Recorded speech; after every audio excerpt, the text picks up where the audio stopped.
I've never seen a room full of combat-hardened Marines go dead silent, until the day 4-star General Harrison Kane dropped to one knee in front of me and sobbed like the world had just ended. This was the man who could make a colonel apologize for breathing too loud. The living legend who once stared down an entire Senate committee without blinking. And he was crying because of a scratched, 30-year-old challenge coin I'd just pressed into his palm. 24 hours earlier, no one on Camp Blackwood believed the rumor. A 4-star doesn't just drop by a training base in the middle of nowhere. But when the base commander went pale and started yelling for perfect uniforms and spotless sidewalks, we knew it was real. I was elbow-deep in a Humvee engine when Sergeant Ramirez came sprinting across the motor pool. "Lieutenant Reyes, HQ now.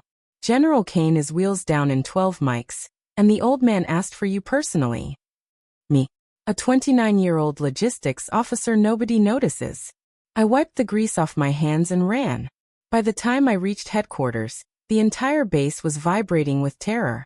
Kane didn't inspect bases, he dissected them. One misplaced pen and careers died. The 2 Black Hawks touched down like birds of prey. The door opened, and out stepped Death in dress blues. Tall, silver-haired, eyes the color of winter steel.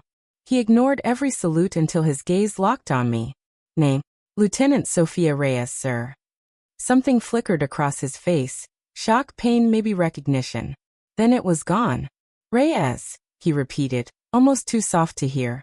The inspection was brutal. He found dust on a windowsill no human I should have seen.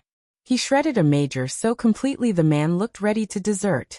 I trailed half a step behind, answering questions, praying I didn't say the wrong thing. We ended at the Wall of Remembrance. Kane stopped in front of the bronze plaques and went perfectly still. "Do you know what a challenge coin is really for, Lieutenant?" he asked without turning. "Yes, sir. Honor. Brotherhood. Memory." He nodded once. "Carry yours." "Always, sir." My hand closed around the coin in my pocket, the one my dad made me swear never to lose. He said one day someone would need it more than I do. Something made me pull it out right then. I didn't plan it. I just opened my palm. King glanced down. The air left his lungs like he'd been shot. His hand shot out. "Give it to me." I placed it on his palm. The coin was old, edges worn smooth, the unit crest almost rubbed away. The instant he saw the back, the private engraving only 6 men on Earth should recognize, his face crumpled. The coin slipped from his fingers, rang against the tile. And Harrison Kane, the unbreakable general, folded in half and cried. Minutes later we were locked inside an empty briefing room, blinds half drawn, dust floating in the shafts of light. Kane paced like a caged animal, then stopped and stared at me like I was a ghost. "That coin belonged to Gunnery Sergeant Mateo Reyes," he whispered. "Tell me he was your father." I could only nod. He braced both hands on the table, knuckles white. "I owe him my life. And I spent 30 years too much of a coward to say thank you." He told me piece by piece over the next 4 days. Never all at once, because some truths are too sharp to swallow whole. 1994. Operation Iron Veil. Officially never happened. A 6-man recon team walked into a valley in the Hindu Kush that was supposed to be empty. It wasn't. Bad intel turned it into a kill box. My dad saw the signs, disturbed earth, wrong bird patterns. But the mission commander, then Lieutenant Colonel Harrison Kane, overruled him. Pride. Orders. Momentum. When the ambush hit, my dad laid down fire so the younger Marines could move. Kane tried to stand with him. A round meant for the lieutenant colonel took my dad in the chest instead. Dad dragged Kane 80 yards through machine gun fire, shoved him into a creek bed, and collapsed on top of him like a shield. Kane was ordered to leave the wounded for the follow-on team. He obeyed. My dad was found hours later with no pulse, then somehow took a breath. Kane never came to the hospital. Never wrote. Never called. Guilt calcified into the cold mask the Corps now worshipped. Dad came home broken, changed his last name, moved us across the country, and went quiet. I grew up thinking he was ashamed of me. Turns out he was keeping something, or someone, from following us home. On the 3rd morning Kane laid a yellowed envelope on the table. My father's handwriting. Kane's voice shook. He wrote this in the field hospital, addressed to me. They found it when they thought he was dying. I pulled every string to get it when I heard he lived. I've read it 1,000 times and never deserved a single word. I opened it with shaking fingers. Harrison, if you're reading this, I didn't make it out. That's okay. You did your job. I did mine. Don't waste the years I bought you carrying blame that isn't yours. Led like the man I trusted with my life.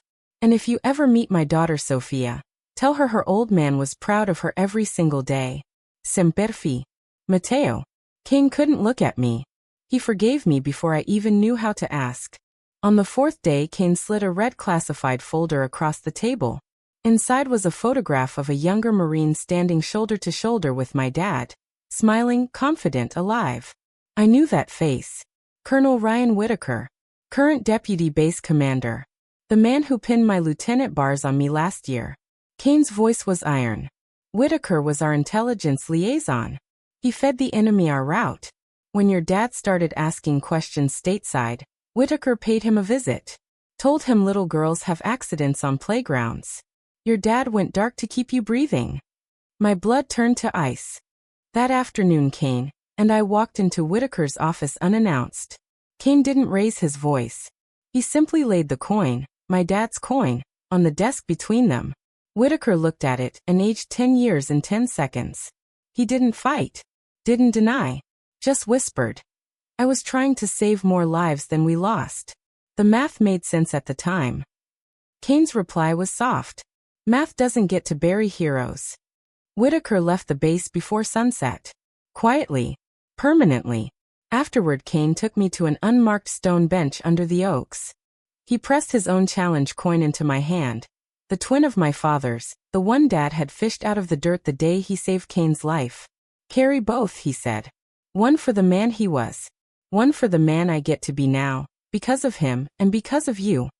I closed my fingers around 30 years of forgiveness forged in metal. General Harrison. Cain saluted me. A 4-star general saluting a lieutenant, for the first and probably only time in his life. Then he smiled. A real one. Small, tired, human. Your dad used to say the mission isn't over until somebody carries the truth all the way home. He looked at the coins in my hand. Consider it delivered, Lieutenant Reyes.